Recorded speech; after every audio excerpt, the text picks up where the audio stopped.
बहुत बच्चे होते हैं कि मैथमेटिक्स में बहुत डरते हैं दोस्तों। तो मैथमेटिक्स वाले जितने भी लिए हैं मैथमेटिक्स, चाहे वो हाई स्कूल में हो चाहे इंटर में हो, इस वीडियो को बिल्कुल भी मिस मत कीजिएगा। क्लास 12th में हो चाहे क्लास 10th में हो, मैथमेटिक्स के लिए बहुत ही इंपॉर्टेंट ट्रिप्स एंड ट्रिक्स बताने वाला हूँ। तो जो ट्रिक्स हैं आप इन्हें फॉलो करके अपने गणित में अच्छे नंबर ला सकते हैं दोस्तों।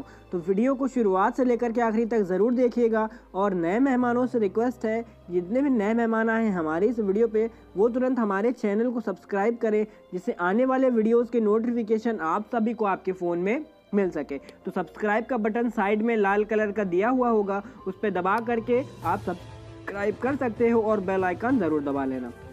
तो दोस्तों, ये जो खबर है आप सभी के लिए बहुत इंपॉर्टेंट है। बाराबंकी जागरण यानी कि दैनिक जागरण की खबर है। आप ये खबर www.दैनिकजागरण.com पे देख सकते हो। ठीक है, तो लिखकर याद करें गणित के फॉर्मूले, नियमित अभ्यास भी जरूरी। आप सभी को कैसे तैयारी करनी है अपने मैथमेटिक्स की, इस वीडियो में एकदम प्रॉपर अच्छे से देखते रहिएगा दोस्तों। यहाँ पे एक कैंपेन लगा था दैनिक जागरण का, उसमें विशेषज्ञ बैठे थे मैथमेटिक्स के, ठीक है, जिनका नाम है गणित के शिक्षक अनूप कंचन मौजूद रहे थे, जिनका नाम है अनूप कंचन। तो इन्होंने बहुत ही इंपॉर्टेंट टिप्स बताई हैं मैथमेटिक्स के लिए। तो लिखकर याद करें गणित के फार्मूले।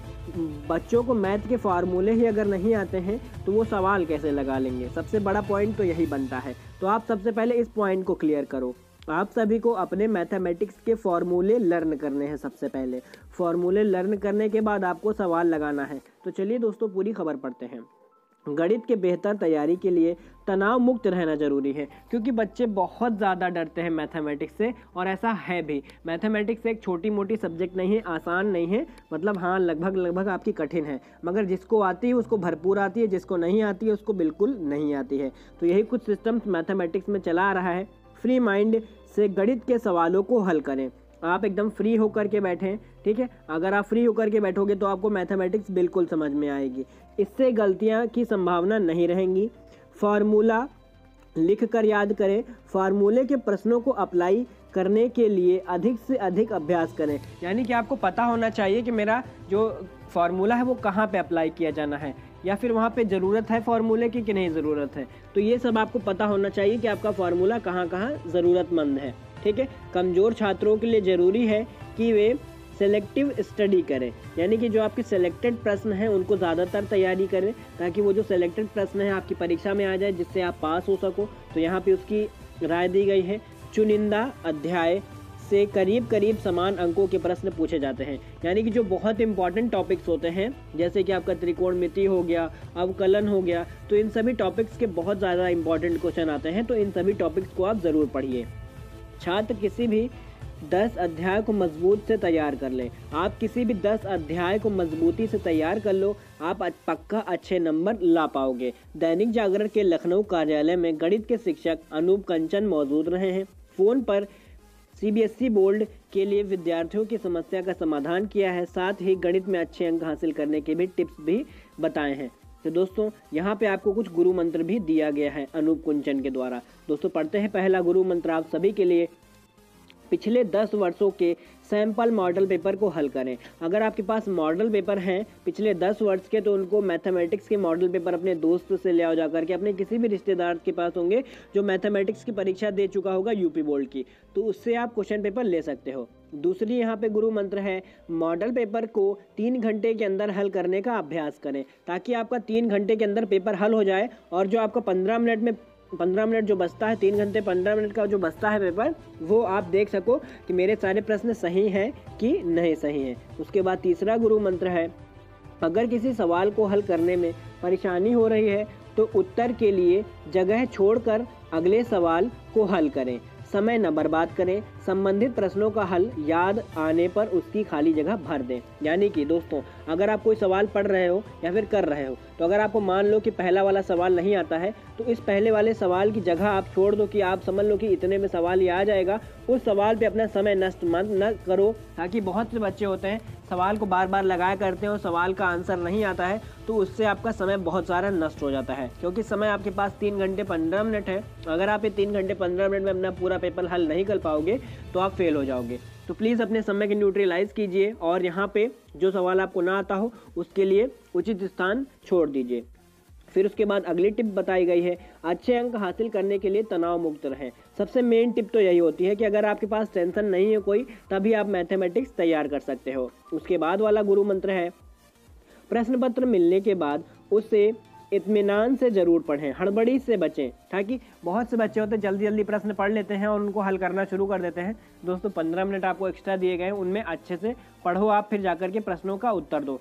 इत्मीनान से पढ़ना, ज़्यादा जल्दी मत करना, ठीक है। उसके बाद एक और टिप्स है आप सभी के लिए, उत्तर पुस्तिका के बाई ओर कॉलम बनाकर रफ इस्तेमाल करने से परहेज करें। आप बहुत लोग इस तरह की कॉपी में, अपनी कॉपी में इस तरह का एरो लगा करके इधर रफ करना शुरू कर देते हो। दोस्तों ये बहुत गलत बात होती है। मैं आपको बताता हूँ कि आपको रफ वर्क कहाँ करना है। दोस्तों मैथमेटिक्स में रफ वर्क के लिए आपको क्या करना है, आप अपनी कॉपी, जो बोर्ड एग्जाम की कॉपी है, वो कॉपी के सबसे पीछे एक पन्ना होता है, ठीक है, जिसपे कुछ निर्देश दिए रहते हैं। और निर्देश के एक पन्ना पलटोगे जब आप, तो एक एक वाइट पन्ना आपको मिल जाएगा। वो वाइट पन्ना रफ वर्क के लिए दिया होता है। तो सबसे पीछे वाला पन्ना देखिएगा आप, ठीक है, वो रफ वर्क वहाँ पे किया जाता है। एकदम सफ़ेद पन्ना होगा, उस पर लाइन नहीं बनी होंगी, ठीक है। उस लाइन नहीं बनने वाले पन्ने पे आपको रफ वर्क करना है। उम्मीद करता हूँ कि आपको समझ में आ गया होगा। तो ये गुरु मंत्र जो मैंने आपको बताया मैथमेटिक्स के लिए बताए हैं। और यहाँ पे देख लेते हैं दोस्तों, तो टीचर से बच्चों ने कुछ सवाल पूछे थे, उन सवालों के जवाब देख लेते हैं दोस्तों। एक सवाल यहाँ पे पूछा गया था कि ये जो है आपका प्रोबेबिलिटी चैप्टर में काफ़ी परेशानी होती है, क्या इसे छोड़ा जा सकता है? ये क्वेश्चन टीचर से पूछा गया है। तो अगर प्रोबेबिलिटी चैप्टर में परेशानी हो रही हो, तो इसे छोड़ना चाह रहे हो, तो आपको शेष 90 मार्क्स पर पकड़ मजबूत करनी होगी, क्योंकि जो प्रोबेबिलिटी चैप्टर है आपको 10 नंबर का है। तो अगर आपको प्रोबेबिलिटी चैप्टर में परेशानी होती, तो आप सबसे पहले काम करो, 90 नंबर अपने तय कर लो कि इस 90 नंबर की हमको जम करके तैयारी करनी है, तब जा करके 10 नंबर छोड़ सकते हो दोस्तों। उसके बाद यहाँ पे एक क्वेश्चन पूछा गया था, पूरा कोर्स पढ़ा फिर भूल गया।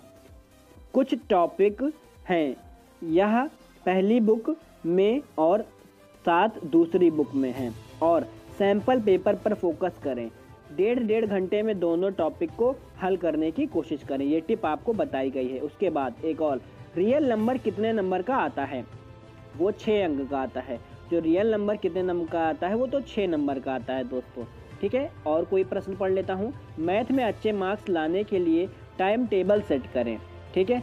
फॉर्मूले और ट्रिक्स को याद करें। मैथमेटिक्स में फॉर्मूले और ट्रिक्स बहुत इंपॉर्टेंट होती है।